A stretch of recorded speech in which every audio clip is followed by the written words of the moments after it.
Vous êtes de plus en plus nombreux à nous suivre sur Canal 7, à votre chaîne panafricaine. Messieurs et dames, bienvenue à votre émission C'est ton droit, l'émission qui vous éclaire sur les questions et les problèmes de droit que vous rencontrez dans le cadre de ce numéro. Nous parlerons du local d'un débit de boisson.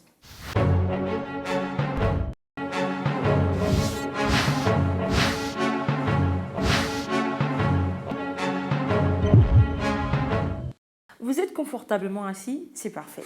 Mathilde est une femme de 32 ans attachée de cabinet dans une direction provinciale de la place et qui a décidé de vendre des boissons à son domicile.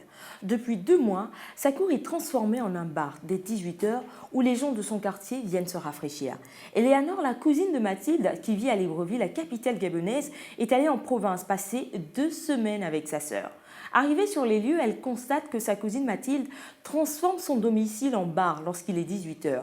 Elle invite donc sa sœur à interrompre cette activité puisque pour elle, c'est une violation de la loi. Mais franchement, faut-il mettre fin à une activité qui vous permet d'arrondir vos fins du mois? Après tout, c'est votre domicile et pas le sien. Mais que prévoit la loi? La réponse, c'est juste derrière cette transition.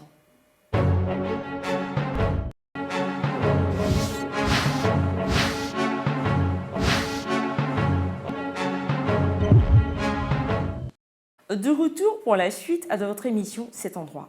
Avant même de lire le droit dans cette histoire, nous trouvons important de vous rappeler que de nombreuses règles à respecter s'imposent à tout exploitant de débit de boisson. C'est donc leur manque d'information qui nous conduit à faire cette émission.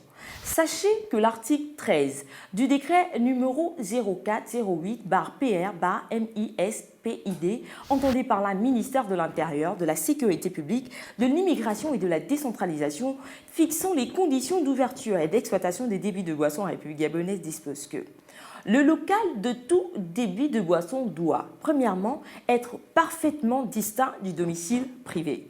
Ouvrir sur la voie publique, être accessible aux agents contrôleurs, être construit de telle sorte que la sécurité du public soit assurée.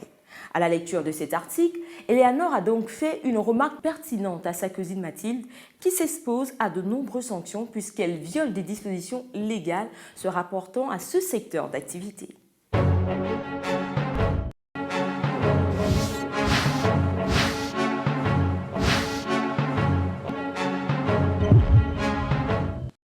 Voilà, c'est la fin de votre émission C'est ton droit. En espérant vous avoir servi tout au long de ce numéro consacré au local d'un débit de boisson, je ne pourrais vous quitter sans vous rappeler que vous pouvez nous adresser vos propositions de thèmes sur Facebook/C'est ton droit.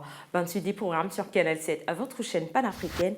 N'oubliez pas que nul n'est censé ignorer la loi. Au revoir et à bientôt.